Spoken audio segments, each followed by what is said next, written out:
और जिन घरों में ज्योत जलती है उस घर में मां के होने का अनुभव होता है। सब काम फटाफट बनेंगे। आप यहां दुकानदार लोग बैठे हों, सुबह आप जाते हैं अपनी दुकान में, थोड़ा घी, रुई, माचिस, दिवला, जैसे ही शटर उठाते हैं तो सबसे पहला काम झाड़ू। आपका नौकर, कोई भी जो भी है, इससे दरिद्रता छीण होती है।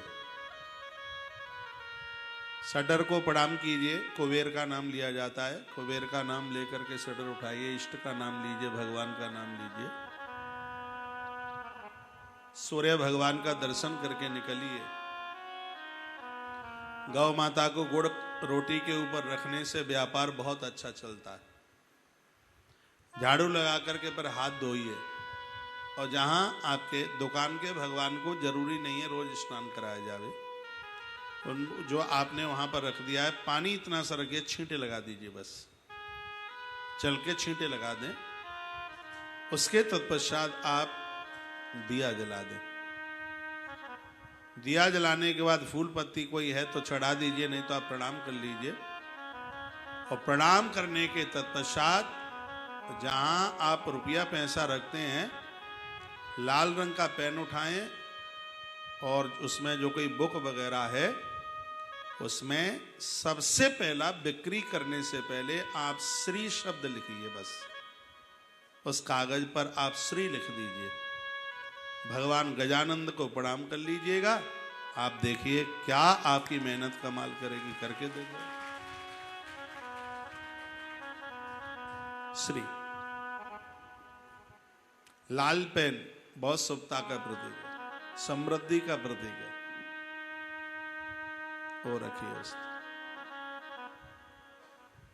फिर अपना काम चालू कर दीजिए। ग्राहकों के साथ मधुर भाषा बोलिए। मैं आपसे लड़ना शुरू कर दूं तो कथा सुनने आएंगे कोई? है? अरे वो तो अरे बेकार है, स्वभाव बहुत बेकार है उनका, ठीक नहीं है।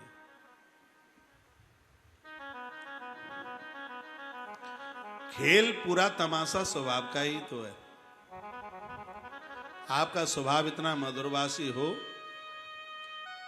और आपका व्यापार इतना ईमान का हो, चाहे जहां जिस गली में वो घूम करके आ जाए, आप जैसे स्वभाव वाला दुकानदार ही न मिले उसे। रेट ऐसे फिक्स रखिए, बेटा आकर के पूछे छोटा तो उसको भी वही रेट बताया जाए, बूढ़ा आवे तो उसको भी वही रेट बताया जाए। ये निश्चित कर लो कि तुम्हें मार्जिन लेना कितना है। मैं तो आप सेठों के बीच में बहुत रहता हूं, इसलिए पता है। यदि मैं इस लाइन में नहीं होता, उस लाइन में होता तो भी बहुत बड़ा आदमी होता, कई कंपनियों का मालिक होता, फैक्ट्रियों का मालिक होता। लेकिन मेरी यही लाइन अच्छी है, यही लाइन बढ़िया है। परसों के दिन मैंने एक शब्द बोला था, आपको ध्यान हो कि धन बहुत कमाओ, लेकिन उसको रोकने मत करो, उसको रोकने मत दो, उसको खर्च करो। यह हमारे शास्त्र कहते हैं, हमारे ग्रंथ कहते हैं। जहां स्थान पूजा पाठ का है वही स्थान अर्थ का है, लेकिन अंतर इतना है कि बड़ा भाई है धर्म, छोटा भाई है अर्थ। उसका छोटा है परिवार, उसका छोटा है मोक्ष। यानी सबसे पहले आता है धर्म। प्रातः आप जागें, नहाएं धोएं, भले ही 10 मिनट बैठे पूजा में बैठिए, क्योंकि पहले धर्म कहा गया है।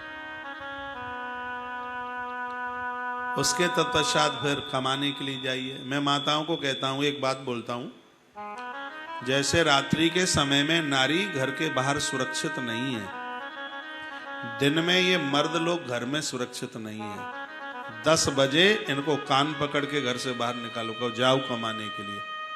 और ये मर्द कमाने के लिए होते हैं।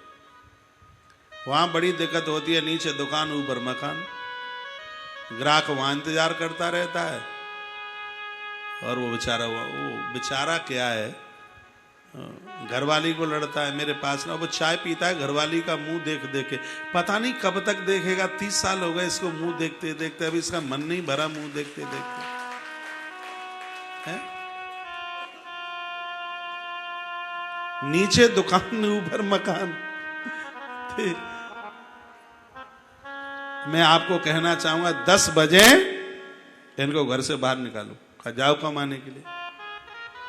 इनको झूठे मेडिकल मत लगाने दो, सरकारी आदमी है तो। झूठी छुट्टी मत लेने दो, सरकारी आदमी है तो।